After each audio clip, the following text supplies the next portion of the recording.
Audio Jungle.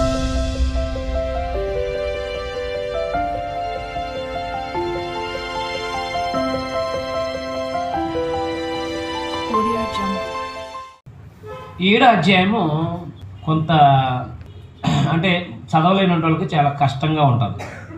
అందుకే మీకు భావం చెప్పేస్తున్నాను. ధర్మశాస్త్రంలో ఉన్నవాళ్ళు ధర్మశాస్త్రాన్ని నుంచి విడిపించబడి యేసు ప్రభు వారు అది లేకపోతే ప్రభు దగ్గరికి వచ్చారు. ధర్మశాస్త్రం అనే ఒక భర్త చనిపోయాడు ఇస్రాయేల్కి. క్రీస్తు అనే భర్త దగ్గరకు రాగలిగారు వాళ్ళు. అంటే నిజం చెప్పుకోవాలంటే ఇస్రాయేల్కి భర్త చనిపోయాడు, ఇస్రాయేల్కి ధర్మశాస్త్రం అనే భర్త చనిపోయాడు. ఇప్పుడు క్రీస్తు అనే భర్త దగ్గర రావడానికి అవకాశం ఉందా లేదా? ఉందన్నమాట. అంటే భర్త మరణిస్తే, భార్య మరణిస్తే వివాహం చేసుకోవాలి అనేది ఒకటైతే, ఇక్కడ మాట్లాడింది ఏంటంటే ఇశ్రాయేలీలకి భర్త అనే ధర్మశాస్త్రం అనే భర్త చనిపోయాడు కాబట్టి క్రీస్తుని నీతి ఫలాలను అనుసరించడానికి క్రీస్తు అని వేరొకరిని చేరడానికి అవకాశం ఉంది అన్నమాట. నిబంధన రద్దు అవ్వకుండా మరొకరితో నిబంధన చేయడానికి అవకాశం లేదు. అలాగే ధర్మశాస్త్రం అనే భర్త నిబంధన రద్దయ్యాడు కాబట్టి క్రీస్తు అనే భర్త దగ్గరికి చేరడానికి అవకాశము ఉంది. అర్థమైందా? అప్పుడు పౌలు గారు అంటాడు, నేను ధర్మశాస్త్రంలో ఉండి నేను పాపానికి అమ్మబడ్డాను. ధర్మశాస్త్రం ఏమైందే? ధర్మశాస్త్రం ఏమైంది? ఇప్పుడు పాపం చేయొద్దంది. ఇప్పుడు ఉదాహరణకి ఈ పక్క నుయ్యి ఉంది అనుకోండి, ధర్మశాస్త్రం ఏమందంటే ఈ పక్కకి వెళ్ళొద్దు, నుయ్యి ఉంది అని అంది. ధర్మశాస్త్రం మాట వినకుండా ఒక వ్యక్తి అలా వెళ్ళాడు, నూతిలో పడిపోయాడు. ధర్మశాస్త్రం ఏం చేయలేదు? పైకి తీసుకురాలేదు. మీకు అర్థం అవడానికి పైకి తీసుకురాలేదు, చెప్తుంది అంతే. అయ్యో ధర్మశాస్త్రం నేను తప్పు చేశాను కాపాడంటే నాకు కాపాడే శక్తి లేదు నా దగ్గర అంటే. అందుకని ధర్మశాస్త్రం మేలైందే కదా. మరి ధర్మశాస్త్రం ఏమైంది? తప్పు చేయొద్దని చెప్పింది కదా, నరాచి చేయొద్దని చెప్పిందంటే మేలైందే కదా. మరి అంటే తప్పు చేయొద్దని చెప్పింది అంతే. తప్పు చేసిన తర్వాత క్షమించే శక్తి ధర్మశాస్త్రానికి లేదనమాట. అలాగే ఇశ్రాయేల్ అందరూ కూడా ధర్మశాస్త్రంలో మేలైన దాంట్లో ఉన్న పాపానికి అమ్మబడ్డారు. పాపానికి ఏమయ్యారు? అమ్మబడ్డారు. కాబట్టి అయ్యో ఇంత మరణం నుండి ఎవరి నుండి రక్షిస్తారంటే ప్రభువైన యేసుక్రీస్తు వారే. అంటే జాగ్రత్త పెట్టుకుని 6వ అధ్యాయంలో పాపం నుంచి విడుదల పొందారు. 7వ అధ్యాయంలో ధర్మశాస్త్రం నుంచి ఇశ్రాయేల్ ఏమయ్యారు? విడుదల పొందుతున్నారు. అంటే ధర్మశాస్త్రం ఇంకా ప్రభుత్వం చెయ్యదు. క్రైస్తవుల మీద ధర్మశాస్త్రం ప్రభుత్వం చేయదు. నేను అర్థమైందా? అర్థం అవ్వలేదు.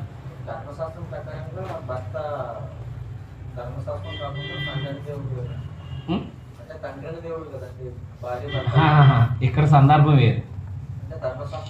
ధర్మశాస్త్రం అనే భర్త చనిపోయాడు. క్రీస్తు అనే భర్త దగ్గరికి క్రీస్తుని వివాహం చేసుకోవడానికి అవకాశం ఏర్పడింది ఇశ్రాయేల్కి. అంటే క్రీస్తుతో నిబంధన చేసుకోవడానికి, కొత్త నిబంధన చేసుకోవడానికి.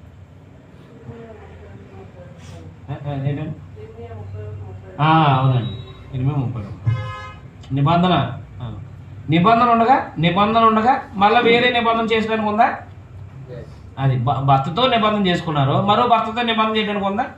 లేదు. అలాగే ధర్మశాస్త్రం అనే భర్త చనిపోయాడు కాబట్టి క్రీస్తు అనే వేరొక భర్తను చేరడానికి అవకాశం ఏర్పడింది అని చెప్పాడు అన్నమాట. ధర్మశాస్త్రం ప్రకారంగా అక్కడ చెప్పినట్లు ప్రకారంగా పెనిమిటి తండ్రి దేవుడు, నిబంధన వచ్చేసి ధర్మశాస్త్రం.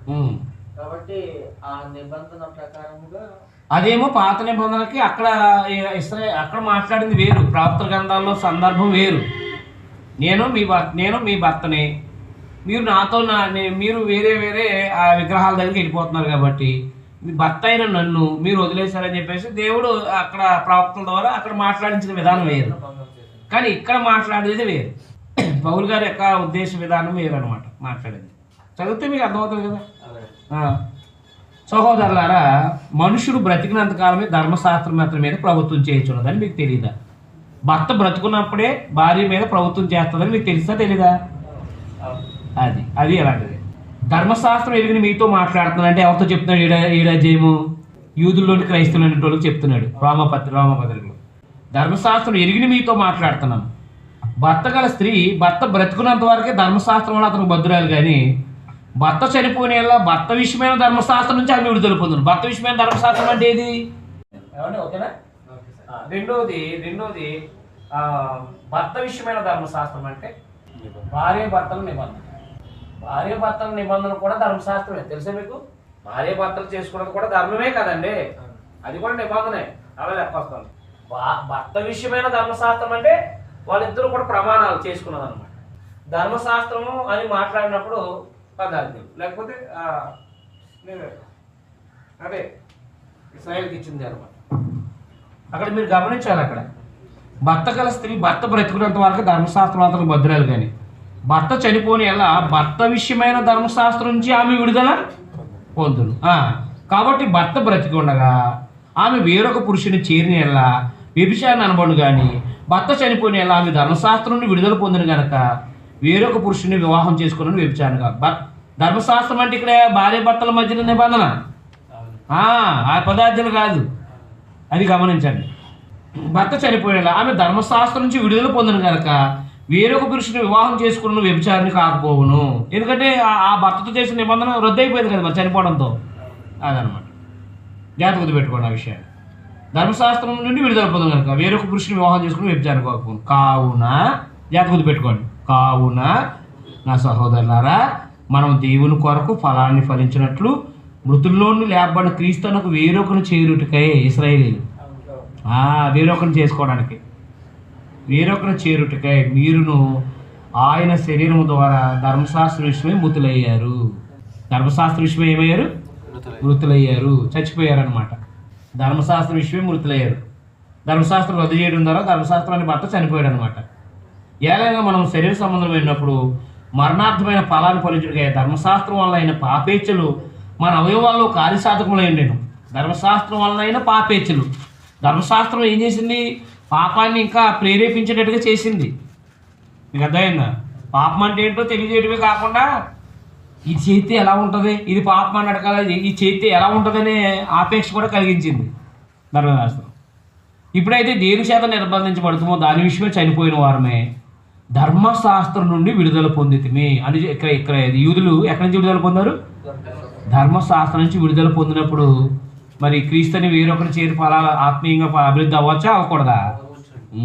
కనుక మనం అక్షరానుసారమైన ప్రాచీన స్థితి గలవారు కాక ఆత్మానుసారమైన నవీన స్థితి గలవారమే సేవ చేస్తున్నాము. కాబట్టి ఏమందము? ధర్మశాస్త్రం పాపమైనా అట్లా రాదు. ధర్మశాస్త్రం పాపమా అట్లా రాదు. ధర్మశాస్త్రం వల్లే కానీ పాపం అనగా ఎటుదో నాకు తెలియపోవును. ధర్మశాస్త్రం లేకపోతే నరహత్య పాపం అని ఎలా తెలుస్తుందండి మనకి? ఆశింపవద్దని ధర్మశాస్త్రం చెప్పని ఎలా దురాశని ఎటుదో నాకు తెలియపోవును. అయితే పాపం ఆజ్ఞని హేతువు చేసుకుని సకల విధమైన దురాశలు నా ఎందు పుట్టించాను. పాపం ఆజ్ఞని హేతువు చేసుకుని ఏం చేసింది? సకలమైన దురాశలు నా ఎందు. ఆజ్ఞని హేతువు చేసుకోవడం అంటే ఆజ్ఞని హేతువు చేసుకోవడం అంటే అసలు ఈ వ్యభిచారం చేస్తే పాపం అన్నాడు. అసలు చేస్తే ఎలా ఉంటుంది అని చెప్పేసి ప్రేరేపించింది అనమాట. హేతువు చేసుకుని సకలమైన దురాశలు నా ఎందు పుట్టించాడు. దురాశలు వచ్చినాయి అనమాట. మీకు అర్థమైందా? ధర్మశాస్త్రం అయినప్పుడు పాపం వ్రతం, అవునా? నిర్గమాకాండానికి ముందు పాపం వ్రతం తెలుసా తెలీదా? నిర్గమాకాండానికి ముందు పాపం వ్రతం అంటే పాపం. కాబట్టి దేవుని పిల్లలు గమనించాలి. నేను ధర్మశాస్త్రం లేకుండా జీవించుంటిని కానీ ఎప్పుడు? ధర్మశాస్త్రం లేకుండా జీవించుంటిని కానీ ఎప్పుడు? ధర్మశాస్త్రం లేకుండా ఎప్పుడు జీవించాడు? ధర్మశాస్త్రం అనేది ఎప్పుడండి? యవన వయసుకు వచ్చాకే కదా. యవన వయసులో లేనప్పుడు ధర్మశాస్త్రం ఏముంటుంది? పని ఏముంది ఇంకా ఆయనకి? చిన్నప్పుడు ధర్మశాస్త్రం ఉంటుందా ఏ వ్యక్తికైనా? ఎదిగిన తర్వాత కదా నిబంధన అనేది ఆయనకి అర్థమవుతుంది. అది ధర్మశాస్త్రం లేనప్పుడు అంటే ధర్మశాస్త్రం పౌలు గారు లేనప్పుడు ఎక్కడ ఉంది? పౌలు గారు ఉన్నప్పుడు ఉంది కదా ధర్మశాస్త్రం. అయితే ధర్మశాస్త్రం చూడండి అక్కడ, నేను ధర్మశాస్త్రం లేకుండా జీవించుంటిని కానీ ధర్మశాస్త్రం లేకుండా జీవించానంటే ఎప్పుడు? చిన్నప్పుడు ధర్మశాస్త్రం ఏముంటుంది ఆయనకి? ఎదిగిన తర్వాత కదా పాపం చేయకూడదని చెప్తుంది. ఎదక్కోకుండా చిన్నప్పుడు ఏమో ఉండదు కదా. అయితే నేను ధర్మశాస్త్రం జీవించుంటే కానీ ఆజ్ఞ వచ్చినప్పుడు పాపానికి మరలా జీవం వచ్చింది. పాపానికి మరలా ఏమొచ్చింది? జీవం వచ్చింది. ఆజ్ఞ వచ్చినప్పుడు అంటే నరహత్య చేయొద్దని చెప్పాడు, చేస్తే దానికి జీవం వచ్చింది. నేనైతే చనిపోతుంది. ఎప్పుడైతే చేయొద్దన్నాడో ధర్మశాస్త్రంలో ఈయన చేయటం మొదలెట్టాడు. ఏదైతే చేయొద్దన్నాడో అదే చేశాడంట. చేస్తే మరి ఇప్పుడు ఏమయ్యాడు, ఈయన చనిపోయాడు. పాపం మరి చేసిందని చేస్తే చేయొద్దన్నాడు, చేస్తే ఎలా కూడా చేస్తే చూడండి. మీరు పిల్లల్ని చూడండి, ఎప్పుడైనా ఏదైతే చేయొద్దంటామో అదే చేస్తూ ఉంటారు. వాళ్ళు ఎక్కడికి వెళ్ళొద్దంటామో అక్కడికే వెళ్తూ ఉంటారు. మీరు గమనించారు ఎప్పుడైనా? అంటే ఆజ్ఞ ఎప్పుడైతే వచ్చిందో వాళ్ళకి బలం వస్తుంది. ఒరే ఆ పక్కకి వెళ్ళకరా అంటాం అనుకోండి, ఆ పక్కన ఏముంది, పక్క వెళ్ళొద్దు అంటున్నారు, ఒకసారి చూద్దామని పడతారు. అది నాకు ఇంకా అర్థమైనా అర్థమలేదు. స్పీడ్గా వెళ్ళొద్దానండి, అది స్పీడ్గానే వెళ్తాడు. మీరు ఎప్పుడైతే నియమం చెప్పారో ఆ నియమం కాడికి ఏమవుతాడు, నియమం మేరతానికి ఎప్పుడు ప్రయత్నం చేస్తాడు. చూడండి, అప్పుడు ఏమైందనమాట, అప్పుడు జీవార్థమైన ఆజ్ఞ నాకు మరణార్థమైనట్టు కనపడింది. ఎవరికి? ఆ పదార్థంలో ఒక ఆజ్ఞ మరణార్థమైనట్టు కనపడిందంట. ఏలనక పాపం ఆజ్ఞని హేతు చేసుకుని నన్ను మోసపుచ్చి దాని చేత నన్ను చంపాను. అర్థమైందా? ఆజ్ఞని హేతు చేసుకుని నన్ను మోసం చంపింది. కాబట్టి ధర్మశాస్త్రం పరిశుద్ధమైంది, ఆజ్ఞ కూడా పరిశుద్ధమైంది, నీతి కలిగి ఉత్తమమైనదే ఉంది. ఉత్తమమైనది నాకు మరణకరమైన అట్లా రాదు. అయితే పాపము ఉత్తమమైన దాని మూలంగా నాకు మరణం కలగజేయచ్చు. పాపమైనట్టుగా ఆగిపోయిన నిమిత్తం, అనగా పాపం ఆజ్ఞ మూలంగా అత్యధికంగా పాపం ఒక నిమిత్తం అది నాకు మరణకరమైనది. ధర్మశాస్త్రము ఆత్మ సంబంధమైందని ఎరుగుదాం. అయితే నేను పాపానికి అమ్మబడి శరీర సంబంధనే ఉన్నాను. అంటే ధర్మశాస్త్రం బాగానే చెప్పింది అండి పౌలు గారికి, కానీ ఈయన పాపం చేశాడనమాట.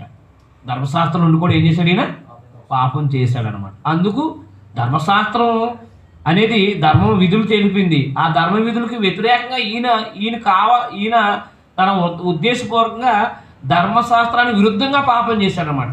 ఏదైతే చేయొద్దన్నాడో అది చేయటానికి ఈయన ప్రేరేపించబడి చేసి పాప అయిపోయాడు. అయితే ఏమన్నాడంటే ఆయన, ధర్మశాస్త్రం లేకపోతే అసలు పాపమే లేదు కదా, ధర్మశాస్త్రం లేకపోతే ఏమి లేదు, పాపమే లేదు కదా. అయితే ధర్మశాస్త్రం వచ్చాక పాపానికి బలం వచ్చింది. ఏది చెయ్యొద్దన్నామో అది చేసేటట్టుగా ప్రేరేపించింది అన్నమాట. ఏలాయనగా నేను చేయనిది నేను ఎరగను, నేను నిశ్చయించింది.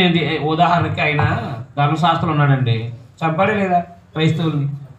ధర్మశాస్త్రం ఉండి పాపం చేశాడా లేదా? మరి నరహత్య చేయొద్దంటే ధర్మశాస్త్రానికి వేరుగా మరొక మతం లేకపోతే క్రైస్తవం అనేది వస్తుందని చెప్పేసి ఆయన హింసకుడు అయిపోయాడు కదా, ఆదికారుడు అయిపోయాడు కదా. మరి ఆయన ధర్మశాస్త్రం ఏం చెప్పింది? హింస చేయొద్దు కదా. మరి ఎందుకు మరి క్రైస్తవులు హింస పెట్టాడు, క్రైస్తవులు చంపేశాడు ఆయన? అంటే ధర్మశాస్త్రంలో ఉండే కదా చేశాడు. ధర్మశాస్త్రం ఎందుకు చేయించింది అంటే, ధర్మశాస్త్రం ఎందుకు ప్రేరేపించింది అలాగా అంటే, ఈయన చేయాలనుకున్నాడు కాబట్టి ఆ ఆజ్ఞను ఏం చేశాడంటే మీరి ఆయన చేశాడు అన్నమాట. అంటే ధర్మశాస్త్రం ఆయన ఏం చేయలేకపోయింది, అదుపు చేయలేకపోయింది. అది గమనించండి. ధర్మశాస్త్రం పాపం చేయకోకుండా అదుపు చేయలేకపోయింది. ఈయన ఆజ్ఞ వచ్చింది, ఆ ఆజ్ఞకి జీవం వచ్చేసింది, చేశాడు, చేసి పాపం అయ్యాడు. ధర్మశాస్త్రంలో నేను కూడా పాపం చేశానయ్యా. ధర్మశాస్త్రం పాపం అంటే ఏంటో చెప్పింది, కానీ ఆ ధర్మశాస్త్రమే ఆజ్ఞే నన్ను ఏం చేసిందంటే మోసపుచ్చి నేను శరీర సంబంధనే అప్పగించబడ్డాను, మరణం చెందాను అన్నాడు దాత్మికి. ఆయన చెప్తున్నాడు 16లో, ఇచ్చయింపనిది నేను చేసిన ధర్మశాస్త్రం శ్రేష్టమైంది అన్నట్టు ఒప్పుకుంటున్నాను. కావున ఎక్కడో దాన్ని చేయండి, నా యందు నివసించి పాపమే కానీ నేను కాదు. నా యందు అనగా నా శరీరం మంది మంచిది ఏది నివసింపదని నేను ఎరుగుదును. మేలైన చేయాలని కోరిక నాకు కలుగుతుంది, కానీ దాన్ని చేయటం నాకు కలగట్లేదు. అంటే తన యొక్క వ్యక్తిత్వాన్ని గురించి మాట్లాడుతున్నాడు. మంచి చేయాలని ఆలోచన ఉంది కానీ నేను చేయలేకపోతున్నాను అన్నాడు. నేను చేయగోరు మేలు చేయగోరని కీడే చేస్తున్నాను. అలాగే చేశాడు మన క్రైస్తవులకి, అలా చేశాడు ఆయన. నేను కోరని దాన్ని చేసిన దాన్ని చేయలేదు, నా యందు నివసించి పాపమే కానీ నేను కాదు. కాబట్టి మేలు చేయగోరు నాకు కీడు చేయడం కలుగుతున్నదని ఒక నియమం నాకు కనబడుతుంది. అంతరంగ పురుషుని బట్టి దేవుని ధర్మశాస్త్రం అందు నేను ఆనందిస్తున్నాను, కానీ వేరొక నియమం నా అవయవంలో ఉన్నట్టు కనబడుతుంది. వేరొక నియమం అంటే పాప నియమం అన్నమాట. అది నా మనసునందున్న ధర్మశాస్త్రంతో పోరాడుతూ నా అవయవంలో ఉన్న పాప నియమానికి నన్ను చెరపట్టుకుని లోపరుస్తుంది. అయ్యో నేను అంత దౌర్భాగ్యంది. అదైనా ధర్మశాస్త్రంలో ఆయన ఏమన్నాడు, అయ్యో నేనంతా ఇట్టి మరణముకు లోనగు శరీరం నన్ను ఎవడు విడిపించును అంటే యూదులకు అర్థమయ్యేలా చెప్తున్నాడు. ధర్మశాస్త్రంలో నేను కూడా పాపానికి అమ్మబడ్డాను, కాబట్టి ధర్మశాస్త్రంలో నన్ను యేసుప్రభు వారు విడిపించారు, యేసుప్రభు ద్వారా పాపం నుంచి విడుదల పొందాను అని చెప్తున్నాడు ఆయన. యూదులకు అర్థమవటానికి ఇట్టి మరణములకు లోగునకు శరీరం నన్ను ఎవడు విడిపించను. మన ప్రభువైన యేసుక్రీస్తు వారు దేవుని కృతజ్ఞత చెల్లిస్తున్నాను. కాగా మనసు విషయంలోనే దైవ నియమానికి శరీర విషయంలో పాప నియమానికి దాసున్నే ఉన్నాను. దైవనియమం ఆచరించాలని ఉంది, ఏది నరహత్య చేయకూడదని ఉంది. కానీ మన మతానికి వేరుగా వేరొకటి రావటం ఏం చెప్పి ఆయన వీళ్ళందరిని చంపేయాలనుకుని ఆయన కట్టుకట్టుకో అదే ఆయన నిర్ణయించుకున్నాడు అనమాట. ధర్మశాస్త్రం ఏమో చంపొద్దని చెప్తుంది, కానీ వేరొక మతం లేకపోతే వేరొక యోధా మతానికి వేరుగా యూదులు ప్రభుని ప్రకటించడం చూసి తట్టుకోలేక ఏం చేశాడంటే ఆయన చంపడం, శిక్షించడం, హింసించడం మొదలెట్టాడు. ఏదేమైనా ధర్మశాస్త్రం ఉన్న ఆయన కూడా పాపానికి అమ్మబడ్డాడు.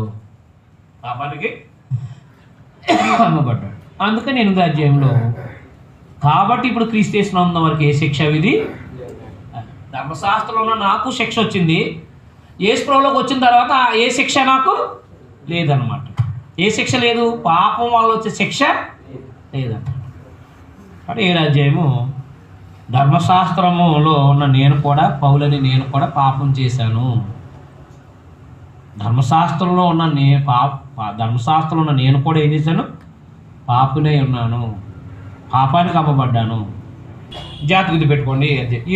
ఈ 3 అధ్యాయాలు 6, 7, 8, 9, 8 అధ్యాయాలు చాలా అవసరం, చాలా లోతుగా ఆలోచన చేయాలి. ఇక 12, 13, 14 గంటలు అర్థమైపోద్ది. 12, 13, 14 ఎలా అర్థమవుతుంది అంటే సహోదరులు ప్రేమించండి, అనురాగం కలిగి ఉండండి, కీడు చేయకండి, మేలు చేయండి, ఎవరైనా కీడు చేస్తే మళ్ళీ కీడు చేయకండి. ఈ అర్థమవుతుంది. కానీ ఈ 6, 7, 8 అధ్యాయాలు మాత్రం ఎన్నోసార్లు చదివి ఉండాలి మీరు. కాబట్టి ఇప్పుడు క్రైస్తవులు క్రీస్తు యేసు నందున్న వారికి ఏ శిక్షా విధి లేదంటే పాపం వల్ల వచ్చే శిక్ష లేదు, ధర్మశాస్త్రం విధించే శిక్ష కూడా లేదనమాట. అందుకే యేసు ప్రభువు ఏమన్నారు, వ్యభిచారం చేసిన స్త్రీని ఇంకా పాపం చేయకమన్నాడు. అంటే శిక్ష విధించిందా? కొత్త నిబంధన వ్యభిచారం చేసిన స్త్రీకి శిక్ష విధించిందా? లేదు. అదనమాట. క్రీస్తు యేసునందుకు ఏ శిక్షా విధి లేదు. ధర్మశాస్త్రం ప్రకారం వాళ్ళతో కొట్టేయాలి అంటా వచ్చేసారు 8వ అధ్యాయంలో. అవునా కాదా? ప్రభు ఏమన్నాడంటే అమ్మ శిక్షించలేదా? నేను కూడా శిక్ష చేయను, నేను కూడా ఇక ఏం చేయను, శిక్షించను, నేను కూడా శిక్షించను అని చెప్పేసి క్షమించారంటే. శిలువ మీద ఉన్న దొంగను కూడా క్షమించారు ప్రభు గారు. అర్థమైందా? అది కాబట్టి ఇప్పుడు క్రీస్తు యేసునందు వారికి ఏ శిక్షా విధి? క్రీస్తు యేసునందు జీవమునిచ్చు ఆత్మ యొక్క నియమము పాప మరణముల నియమం నుండి నన్ను విడిపించాను. ఎట్లనగా ధర్మశాస్త్రం దేనిని చేయజాలకపోయినో దాన్ని దేవుడు చేశాను. పాప మరణాల నియమం అంటే అర్థం ఏంటో తెలుసా? పాపం చేసిన వాడు మరణించాలి అనే నియమం పెట్టింది ఎవరండి? దేవుడే. పాపం చేసిన వాడు మరణించాలి అంటే ఆత్మీయంగా అన్నమాట, మరణించాలని నియమం పెట్టింది. అది ఆదికాండం 2వ అధ్యాయము 17వ వచనం. పాపం చేసిన వాడు మరణించాలని నియమం పెట్టింది ఎవరు? దేవుడే. ఇది ఆదికాండంలో మనకి స్టార్ట్ అయ్యింది ఈ నియమం. ఇక పాపం చేసిన వాడు అలా మరణిస్తా వస్తున్నాడు. అవునా? పాపం చేసిన వాడు అలా దేవునికి దూరం అవుతావు అన్నాడు. అవునా కాదా? ధర్మశాస్త్రం వచ్చింది మధ్యలో. అంటే నిర్గమాకాండం 20వ అధ్యాయంలో ధర్మశాస్త్రం వచ్చింది. అవునా కాదా? ఈ ధర్మశాస్త్రం పాపం చేసిన వాడు మరణించాలనే నియమాన్ని అడ్డుకట్టేసిందా? వేయలేదు. పాపం చేసిన వాడు మరణించాలనే నియమాన్ని ఆపగలిగిందా ధర్మశాస్త్రం? ఆపలేదు. అది కాబట్టి అదైంది. ఇప్పుడు క్రీస్తు ద్వారా ఆ నియమం కొట్టివేయబడింది అనమాట. నియమం కొట్టివేయబడింది. పాపం చేసిన వాడు ఇంకా మరణించక్కర్లేదు, బ్రతకొచ్చు అని యేసు ప్రభు ద్వారా నియమం. అంటే పాపం చేసిన వాడు మరణించాలని నియమం యేసు ప్రభు రక్తం ద్వారా అడ్డుకట్టేశారు. మీకు అర్థమైందా? పాపం చేసిన వాడు మరణించాలని నియమంకి యేసు ప్రభు రక్తం ఏం చేస్తుంది? అడ్డుకట్ట వేసింది అనమాట. మరణించక్కర్లేదు, ఇంకా మరణించక్కర్లేదు, జీవం కలిగి ఉండొచ్చు. పాపం చేసిన మరణించక్కర్లేదు అనమాట. పాపం చేసిన వాడు మరణించక్కర్లేదు, బ్రతకొచ్చు అని చెప్పేసి యేసు ప్రభు రక్తము పాప మరణాల నియమం నుండి ఏం చేసింది? విడిపించింది. అందుకని షఫీ ఏం చెప్తున్నాడంటే, షఫీ అని ఆయన ఇప్పుడు తగ్గిపోయాడు. మేము ప్రారంభ దినాలు నేర్చుకునే టైంలో ఆయన సబ్జెక్టులు చాలా వచ్చి యూట్యూబ్లో ధర్మశాస్త్రం ఏం చెప్పింది? లేకపోతే ఏజ్కేల్ గ్రంథం 18 అధ్యాయం ఏం చెప్పింది? తండ్రి పాపం చేస్తే తండ్రి చనిపోవాలి, కుమారుడు పాపం చేస్తే కుమారుడే చనిపోవాలి. అవునా కదా? మరి యేసుప్రభు నువ్వు పాపం చేస్తే యేసుప్రభు చనిపోవడం ఏంటి?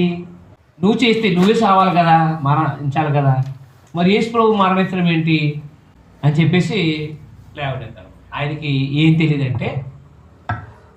తెలియదంటే పాపం చేసిన వాడు మరణించాలని నియమం పెట్టింది ఎవరు? దేవుడే. అలాగే యేసుక్రీస్తునందు తమ పాపాన్ని కడిగి వేసుకుని పాపం నుంచి విడుదల పొంది నియమం పెట్టింది ఎవరు? దేవుడే. అర్థమైందా? ఈ ఆదికాండం 2 అధ్యాయం 15లో నియమం పెట్టింది దేవుడే. అర్థమైందండి. యేసు ప్రభు ద్వారా బ్రతకొచ్చు అని నియమం పెట్టింది కూడా దేవుడే అన్నమాట. కాబట్టి ఈ నియమాన్ని బట్టి, దేవుడు పెట్టిన మరో నియమాన్ని బట్టి మనం బ్రతికించబడుతున్నాం ఆత్మీయంగా. అర్థమైందా? దేవుడు పెట్టిన మొదటి నియమాన్ని బట్టి మరణించాం మనం పాపం చేసి, కానీ మరణించకుండా బ్రతికే ఏర్పాటు చేశాడు అన్నమాట. అదే సంఖ్యాకాండం 22 అధ్యాయం చెప్పాను కదా. పాపం చేసి అంటే ఆ పాములు ఖర్చేయమని చెప్పింది దేవుడే. అవునా కదా? ఇతర సర్పాన్ని చూసి బతుకుతాడని పెట్టి నియమం పెట్టింది కూడా దేవుడే అనమాట. ఆ 2 నియమాలు పెట్టింది దేవుడే. అప్లై చేస్తున్నారు. ఈ తెలియదు వాళ్ళకి అనమాట. వాళ్ళ దగ్గర మాట్లాడే వాళ్ళు అందరూ యేసుప్రభు దేవుడు, ఆయనే దేవుడు అనేవాళ్ళే కదా మాట్లాడేది. అందువల్ల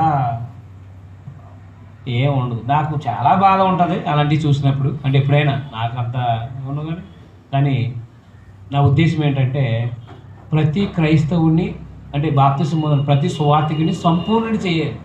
సువార్థికుని సంపూర్ణ చేస్తే సంఘం అంతా బాగుపడిపోతుంది. నేను ఒక్కళ్ళు కనుక దేవుని గ్రంథంలో సంపూర్ణుడు అయ్యాడు అనుకోండి, ఏమండి, అనేక మందిని వెలిగించడానికి అవకాశం ఉంటుంది.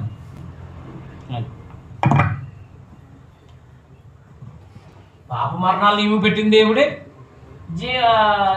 యేసుక్రీస్తు వారి ద్వారా బ్రతికించవచ్చని నియమం పెట్టింది కూడా దేవుడే అన్నమాట. కాబట్టి మనము 2వ నియమం ద్వారా బ్రతికించబడ్డాము. దేవుడు పెట్టిన 2వ నియమం ద్వారా బ్రతికించబడ్డాము. చాలా మంది అలా అంటారు అన్నమాట. నువ్వు పాపం చేస్తే నువ్వే చావాలి కదా, ఏజ్కేల్ కదా 18 అధ్యాయం చెప్తాడు. నువ్వు తప్పు చేస్తే ఇంకొకటి, తండ్రి తప్పు చేస్తే తండ్రే, కొడుకు తప్పు చేస్తే కొడుకే. కానీ కొడుకు తప్పు చేస్తే తండ్రిని శిక్షించడం ఏంటి? తండ్రికి ఎలా శిక్ష చేస్తారో? దైవ నియమం వ్యతిరేకం కదా అంటాడు అనమాట. అర్థమైంది? అర్థం లేదా? అప్పుడు కన్ఫ్యూజ్ ఏర్పడతాడు. అప్పుడు మనం పాప మరణాలు నియమం పెట్టింది దేవుడే. పాపం చేసిన వాడు మరణించాలని నియమం పెట్టింది ఆదికాండం 2:17లో దేవుడే. అలాగే పాపం చేసిన వాడు క్రీస్తునందు బ్రతకొచ్చని నియమం పెట్టింది కూడా దేవుడే. ఈ 2వ నియమం ద్వారా మనము బ్రతికామన్నమాట. చచ్చిపోయిన మనం బ్రతికామన్నమాట. నేను అర్థమలేదా? ఎంత అద్భుతంగా దేవుడు మనకి ఆ విధానాలు చేశాడో ఆలోచించేయండి ఒకసారి.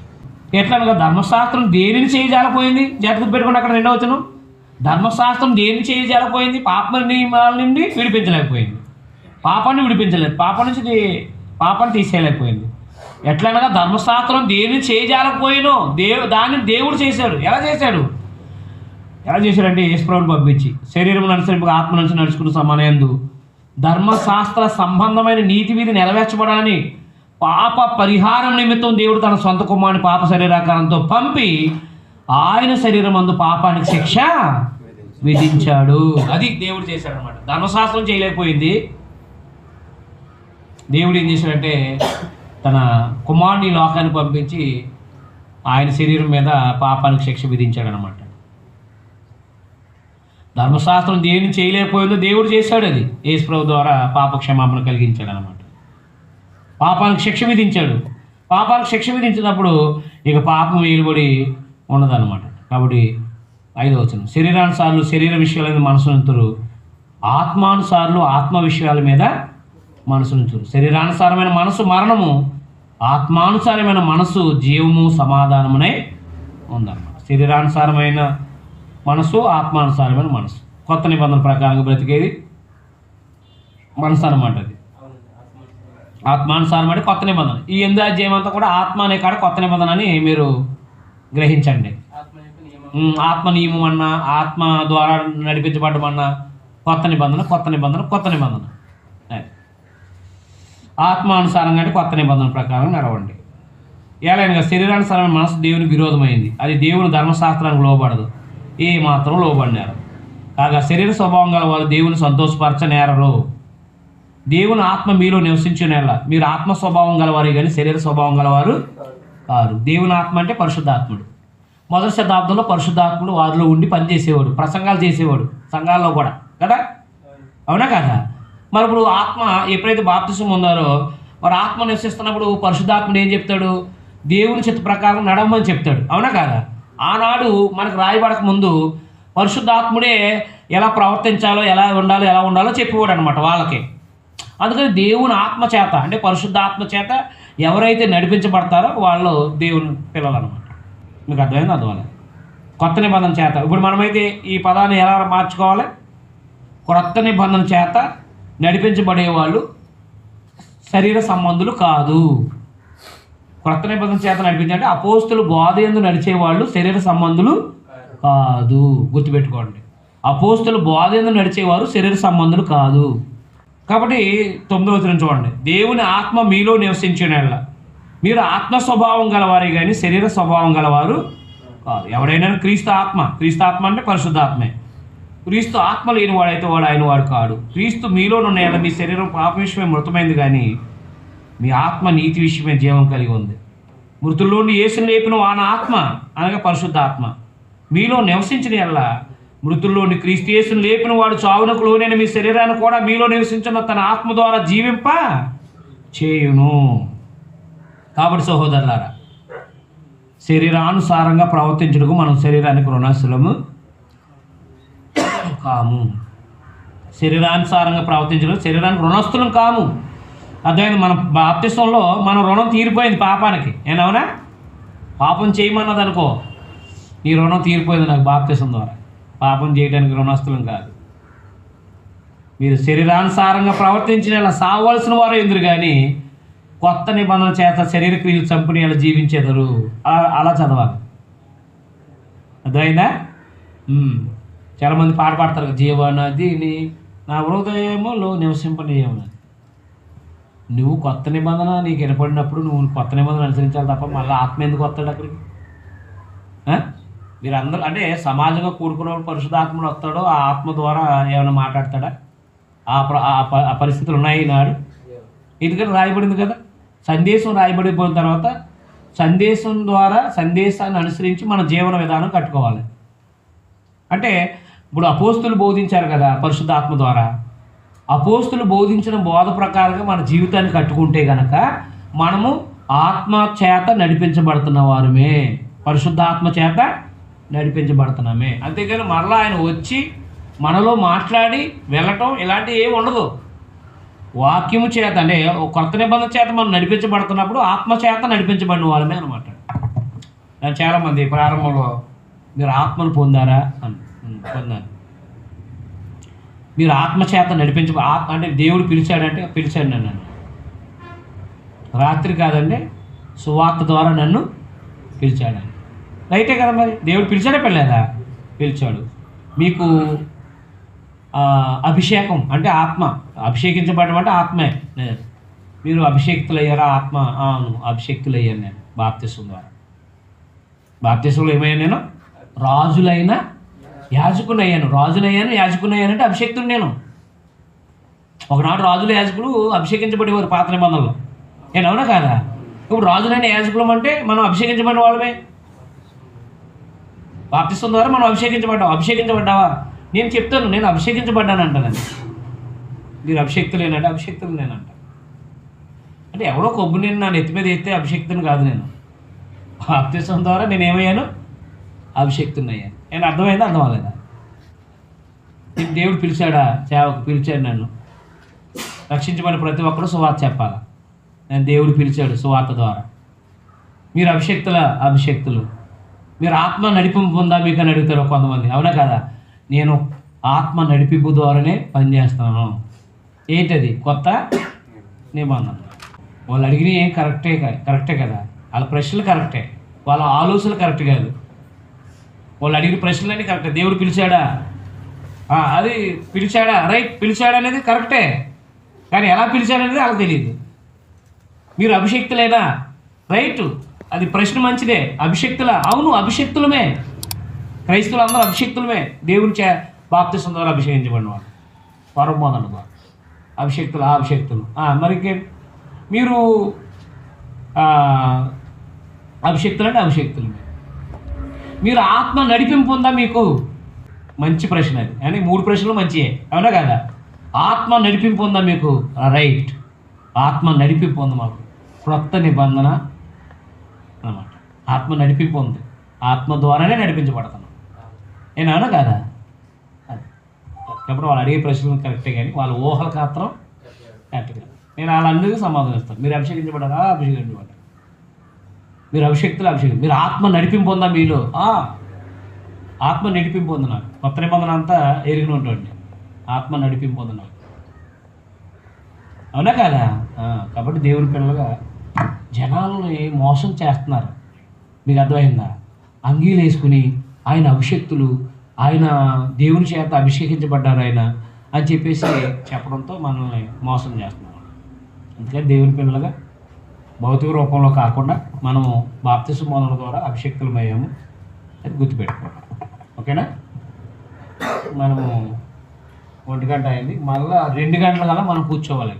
ఈరోజు 2:30 కాదు, 2:30 కూర్చోవాలి. పిలుపంటే సువార్త ద్వారా అంతే కదా మరి. సువార్త ద్వారానే కదా మనం పిలిచాడు. యేసుప్రభు ద్వారానే కదా పిలిచాడు. యేసుప్రభుని ఈ లోకాన్ని పంపించిన ద్వారా మనం పిలిచాడు ఆయన. అంటే సువార్త. మనకి దేవుడు ఎవరో ఎలా తెలిసారండి? మనకు దేవుడు ఎవరో ఎలా తెలిసాడండి? మనకి సువార్త ద్వారా. అంటే యేసుప్రభుని తెలుసుకోవడం ద్వారానే మనకు దేవుడు తెలియబడ్డాడు. 8వ అధ్యాయము 15వ వచనం. ఇయాలనుక మనల్ని భయపడుకు మీరు దాస్యపు ఆత్మను పొందలేదు కానీ, అంటే ధర్మశాస్త్రాన్ని పొందలేదు కానీ దత్తపుత్ర ఆత్మను పొందేత్తిరి. ఆత్మ కలిగిన వారమే మనం అబ్బా తండ్రిని మొరపెడుతున్నాం దేవునికి. మనం దేవుని పిల్లలు, మన ఆత్మ తానే మన ఆత్మతో కూడా సాక్ష్యం ఇస్తున్నాడు. ఏమన్నా బాప్తిసం పొందిన తర్వాత మనకు కూడా మనం దేవుని పిల్లలము అని చెప్పేసి మనకు కూడా, అలాగే మొదటి శతాబ్దంలో కూడా అంతే. మనం పిల్లలమైతే వారసులు. అది దేవుని పిల్లలు అయినట్టు వాళ్ళు వారసులు. దేనికి వారసులు? దేవుని వారసులు. క్రీస్తు కూడా మహిమ పొందడానికి ఆయనతో కూడా శ్రమ పడేయాల. క్రీస్తు తోడి వారసులు. కాబట్టి ఆత్మానుసారంగా నడిచేవాళ్ళు దేవుని పిల్లలు, దేవుని పిల్లలైనటువంటి వాళ్ళు వారసులు. అర్థమైందా? ఆత్మానుసారంగా అనగా కొత్త నిబంధన ప్రకారంగా నడిచేవాళ్ళు దేవుని పిల్లలు, దేవుని పిల్లలైనటువంటి వాళ్ళు వారసులు. వారసులు అంటే దేవుని వాగ్దానానికి వారసులైనటువంటి వాళ్ళు అన్నమాట. అయితే మనకి వారసులు అవ్వాలంటే, క్రీస్తుతో పాటు మహిమ పొందాలంటే క్రీస్తుతో పాటు శ్రమ పడాలంటండి. క్రీస్తుతో పాటు ఏమవ్వాలి? శ్రమ పడాలి. కాబట్టి మనకు శ్రమ వద్దు. మనకేమొద్దు? శ్రమ వద్దు. శ్రమ వద్దు. సుఖం కావాలా? శ్రమ కావాలా? క్రైస్తవుడైతే 1 పేతురు పత్రిక 4:1 ఏం చెప్పారు ఆయన? క్రీస్తు శరీరం అందు శ్రమ పడిన కనుక అట్టి మనసును ఆయుధంగా. కాబట్టి క్రైస్తవుడు ఎప్పుడు కూడా శ్రమ పడడానికి ఇష్టపడాలి. యేసుప్రభు కోసం నువ్వు ఏం చేసావని అడిగితే ఏం చెప్తారు? యేసుప్రభు కోసం నేను ఇలేయబడ్డాను మా ఊరిలో అని చెప్పాలి.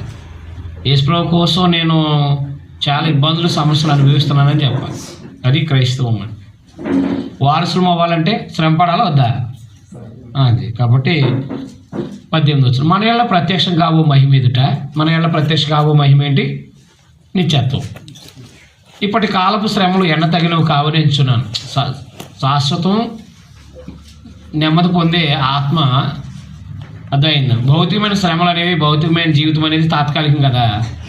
కాబట్టి మనం అనుభవించే ఆ నిత్యత్వం యొక్క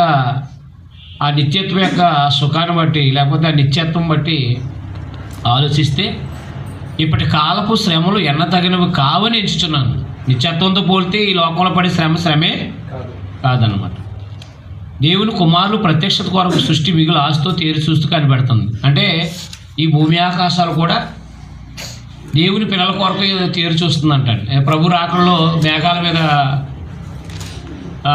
కొనుక్కోబడతారు కదా.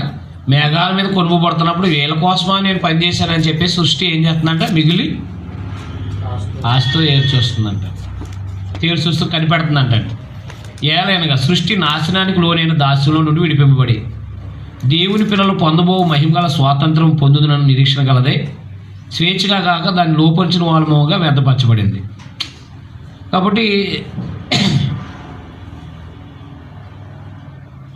సృష్టి యావత్తు ఇదివరకు ఏకగ్రీయంగా మూలుగుచూ ప్రసవేదన పడుతుందని ఎరుగుదుము. అంతేకాదు ఆత్మ యొక్క ప్రథమ ఫలాలను నొందిన మనం కూడా దత్తపుత్రత్వం కొరకు అనగా మన దేహం యొక్క విమోచన కొరకు కనిపెడుతూ మనం మూలుగుచున్నాము.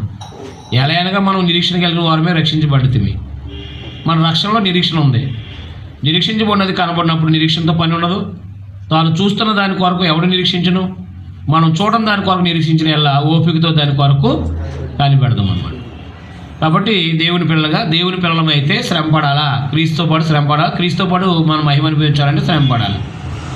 అది పరలోకంను బట్టి ఆలోచిస్తే భూమి మీద దేహంలో పడే శ్రమలు పెద్ద శ్రమలు ఏమీ కాదు.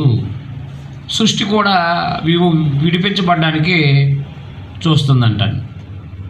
అలాగే మనం కూడా మన దేహంలో వెళ్ళిపోవడానికి సిద్ధం. అంటే క్రైస్తవుడిగా బతికేవాడికి మాత్రమే ఆలోచన ఉంటుంది. దేహం విడిచిపెట్టాలనే ఆలోచన ఉంటుంది. బ్రతుకుడు క్రీస్తే చావైతే లాభం అనే ఆలోచన ఎవరికి ఉంటుంది? భక్తిగా బ్రతికిన వాళ్ళకే వస్తుంది అన్నమాట. తర్వాత 26వ వచనం, మనము నిరీక్షిస్తున్నాం కాబట్టి ఓపిక ఉండాలన్నాడు. క్రైస్తవుడికి ఏముండాలి? ఓపిక ఉండాలి. అటువల్ల ఆత్మయు మన బలహీనతను చూసి సహాయం చేస్తున్నాడు. అటువల్లే ఆత్మయు అంటే పరిశుద్ధాత్ముడు మన బలహీనత చూసి సహాయం చేస్తున్నాడు. ఎలాగనగా మనము యుక్తంగా ఎలా ప్రార్థన చేయాలో మనకు తెలియదు, కానీ ఉచ్చరింప శక్యం కానీ మూలుగులతో ఆత్మ తానే మన పక్షంగా విజ్ఞాపన చేస్తున్నాడు. మరియు హృదయంలోని పరిశోధించు వాడు ఆత్మ యొక్క మనసు ఏదో ఎరుగును ఎలాగైనా కానీ దేవుని చిత్త ప్రకారం పరిశుద్ధుల కొరకు విజ్ఞాపన చేయించున్నాడు. అప్పుడు పరిశుద్ధాత్ముడు ప్రార్థన అంటే ఇప్పుడు ఎలా చేయాలో మన పత్రికలో రాయబడింది. అర్థమైందా? ప్రార్థన ఎలా చేయాలో ప్రభువు నేర్పించారు. పత్రికల్లో కూడా సువార్త రచనలో కూడా రాయబడింది ప్రార్థన ఎలా చేయాలో. మరి మొదటి శతాబ్దంలో క్రైస్తవులైన వాళ్ళకి ప్రార్థన ఎలా చేయాలో తెలియదు కదా. కాబట్టి అప్పుడు పరిశుద్ధాత్ముడు ఏం చేసేవాడంటే ప్రార్థనలో సహాయం చేసేవాడంట. మీకు అర్థమైందా? ప్రార్థనలో ఏం చేసేవాడంటే సహాయం చేసేవాడు. ఇప్పుడేమో మనం రాయబడిన ప్రకారంగా ఇలా ప్రార్థన చేయాలని చెప్పేసి తెలుసుకుని ప్రార్థన చేస్తున్నాం. అది కూడా ఆత్మ మూలంగానే, అది కూడా రాయబడిన ఆత్మ మూలంగానే మనము ప్రార్థన చేయడం నేర్చుకున్నాం. ఇప్పుడు పత్రికల్లో పౌలు గారు ప్రార్థన చేశాడు. చేయలేదా? ఎలా చేశారో మనం చదువుతున్నాం. అంటే అలా చేసుకోవాలని చెప్పేసి, అలా దేవునికి చెప్పాలని చెప్పేసి మనకు అర్థమైంది. అప్పుడైతే మరి రాయబడలేనప్పుడు మరి పరిశుద్ధాత్ముడే కదా సహాయం చేయాలి. అప్పుడు అదనమాట, అప్పుడు సహాయం చేస్తున్నాం అనమాట. ఇప్పుడు మనం ఇలా అన్వయించకూడదు. ఇప్పుడు ప్రార్థన ఎలా చేయాలో ఆయన విజ్ఞాపన చేస్తాడని మనం నేర్చుకుని చేయాలి. అర్థమైందా? ఇప్పుడు మనకు సహాయం చేయడు పరిశుద్ధాత్ముడు, వాక్యం ద్వారా నేర్చుకుని మనం చేయటమే దేవునికి. అంటే ఉచ్చరింప శక్తి అని మూలుగానే మనం ఆత్మ తానే మనలో విజ్ఞాపన చేస్తున్నాడు. ఉచ్చరింప శక్యం కానీ మూలుగులతో ఆత్మ తానే మన పక్షంగా విజ్ఞాపన చేస్తున్నాడు. అంటే మూలుగా అంటే చెప్పడం అనమాట దేవునికి. మనం ఏం చెప్పాలో మనకు తెలియదు. అదే ఉదాహరణకు మొదటి శతాబ్దంలో ఉన్నాం అనుకోండి, మనం ఏమి చెప్పాలో మనకు తెలియదు, ఎలా ప్రార్థన చేయాలో తెలియదు. కాబట్టి పరిశుద్ధాత్ముడు ఏం చేస్తాడంటే మన పక్షంగా విజ్ఞాపన చేస్తాడు అనమాట. అక్కడ ఉచ్చరింప శక్యం కాని మూలుగులు అంటే మానవుడు ఉచ్చరింపలేడు కదా దేవుని యొక్క విధానంలో. ఉచ్చరింప శక్యం కాని మాటలు అనమాట. దేవునికి దేవుని ఆత్మ వివరిస్తున్నాడు. ఎవరి పక్షంగా? క్రైస్తవుల పక్షంగా. దాన్ని మాట్లాడడం దాన్ని మూలుగు అన్నాడు. అంతే, మూలుగులతో అన్నాడు.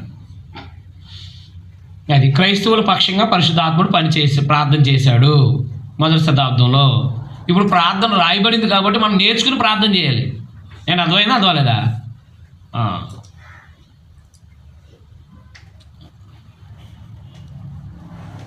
28వ వచనం, దేవుని ప్రేమించే వారికి అనగా ఆయన సంకల్పం చెప్పుని పిలవబడిన వారు. ఎవరాలో?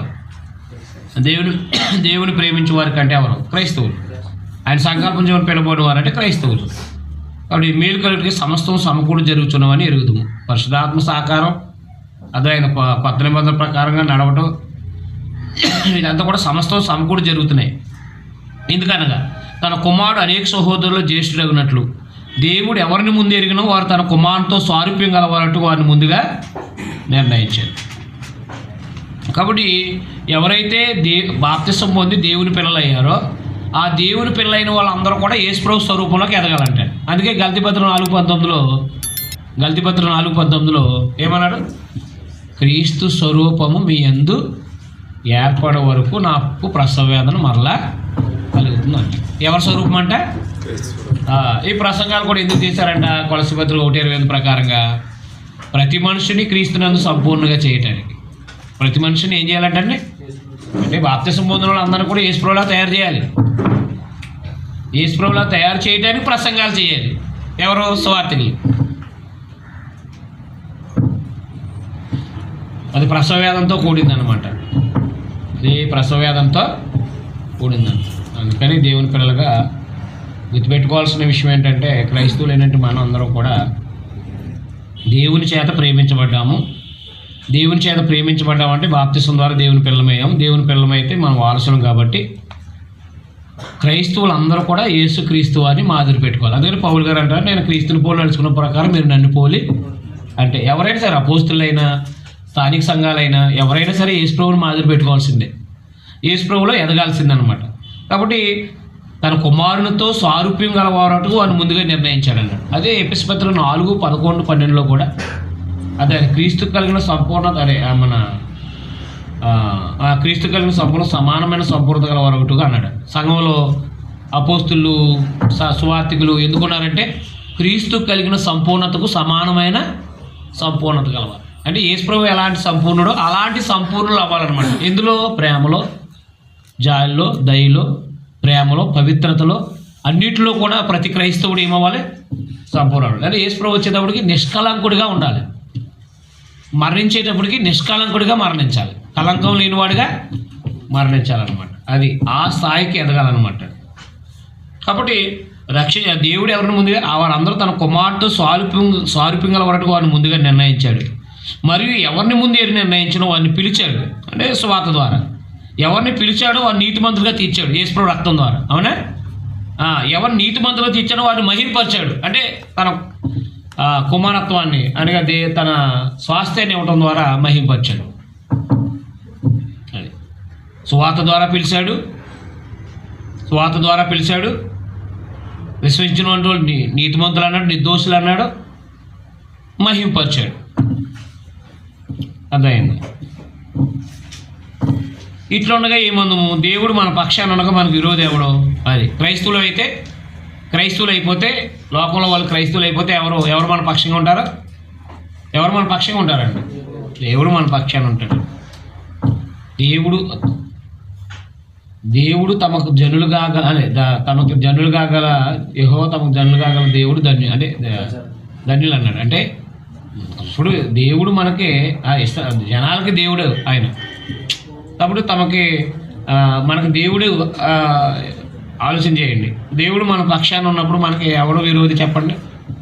దేవుడు మన పక్షాన ఉన్నప్పుడు మనకి ఎవడో విరోధి? తన సొంత కుమారుని అనుగ్రహించడానికి వెనుతీక మన అందరి కొరకు ఆయన అప్పగించిన వాడు ఆయనతో పాటు సమస్తాన్ని మనకి ఎందుకు అనుగ్రహింపడో? దేవుని చేత ఏర్పరచబడిన వారి మీద నేరం మోపువాడు ఎవడో? అంటే క్రైస్తవుల మీద నేరం మోపువాడు ఎవడో? నీతిమంతులుగా తీర్చేవాడు దేవుడే కదా. పాపిని నిర్దోషిగా చేసేది ఎవరో? దేవుడే. శిక్ష విధించేవాడు ఎవడో? చనిపోయిన క్రీస్తు వేస్తే ఆయన మరణించాడు కాబట్టి అందరి కోసం ఆయన శిక్ష వేయటానికి అర్హుడు అనమాట, తప్పు చేసినటువంటి. అంతేకాదు మృతుల్లో లేచిన వాడును, దేవుని కృపాసు ఉన్నవాడును, మన కొరకు విజ్ఞాపన చేయవాడును ఆయనే. క్రీస్తు ప్రేమ నుండి మనల్ని ఎడబాపువాడు ఎవడో? క్రైస్తవులమైన తర్వాత క్రీస్తు ప్రేమ నుంచి మనల్ని ఎడబాపువాడు ఎవడో? ప్రశ్న. శ్రమ, బాధ, హింస, కరువు, వస్త్రహీనత, ఉపద్రవం, ఖడ్గం ఎడబాపున? యేసుప్రభు వారి ప్రేమ నుండి మనల్ని ఏ హింస, కరువు, వస్త్రహీనత, ఉపద్రవం ఏవి ఎడబాపు అంట? ఏవి ఎడబాపు? ఇందులో కూర్చు రాయబడింది ఏమనగా కీర్తనలు 44:22 నిన్ను బట్టి దినమేళ్ళ మేము వధింపబడిన వారము, వదకు సిద్ధమైన గొర్రెలమని మేము ఎంచబడిన వారము, అయినను మనల్ని ప్రేమించిన వారి ద్వారా మనము అన్నింటిలో అత్యధిక విజయం పొందుతున్నాము. అంటే యేసుప్రభు వారి ప్రేమ నుండి లోకంలో ఏ శ్రమలు, బాధలు, ఇబ్బందులు, ఆర్థిక సమస్యలు ఏమీ విడదీయలేవంటండి. అంత గొప్ప సంకల్పంలోకి వచ్చాం మనం, క్రైస్తవులైన మనందరం కూడా అలాంటి గొప్ప ప్రేమలో ఉన్నాం మనం. మరణమైన, జీవమైన, దేవదూతలైన, ప్రధానులైన, ఉన్నవైన, రాబోవైన, అధికారులైన, ఎత్తైన, లోతైన సృష్టించబడింది. మరి ఏదైనా మన ప్రభువైన యేసుక్రీస్తునందలి దేవుని ప్రేమ నుండి మనల్ని ఎడబాపనేరు అని రూఢిగా నమ్ముచున్నాను అని. కాబట్టి భూమి మీద దేవుని పిల్లలు ఎవరు కూడా ఏ సమస్య, ఏ బాధ, ఏ ఇబ్బంది కూడా దేవుని ప్రేమ నుంచి విడదీయలేమంటాడు. కాబట్టి ఏ సమస్యలు, ఏ బాధలు, ఇబ్బందులు అంటే మొదటి శతాబ్దంలో ప్రకటన గ్రంథం చదివితే మీరు క్రైస్తవుల్ని చంపాలనుకున్నారు, చంపారు చాలామంది, అది హత్య చేశారు. అయినా వాళ్ళు వాళ్ళు ప్రభు నుంచి వాళ్ళని వేరు చేయలేకపోయారు. అది మీరు క్రైస్తవులు కాదని చెప్పండి, వదిలేస్తామంటే మేము క్రైస్తవులమే అని చెప్పారనమాట. కాబట్టి వాళ్ళు చంపేయడం ద్వారా వాళ్ళని జయించలేకపోయారు. వాళ్ళు మొదటి శతాబ్దంలో క్రైస్తవుల్ని చంపడం ద్వారా వాళ్ళు ఏం చేయలేకపోయారు, జయించలేరు. కాబట్టి 8వ అధ్యాయంలో క్రీస్తునందున వారికి ఏ శిక్షా విధి లేదు, కానీ ఆత్మ ద్వారా అనగా బ్రాకెట్లో క్రొత్త నిబంధన ద్వారా నడిపించబడాలని,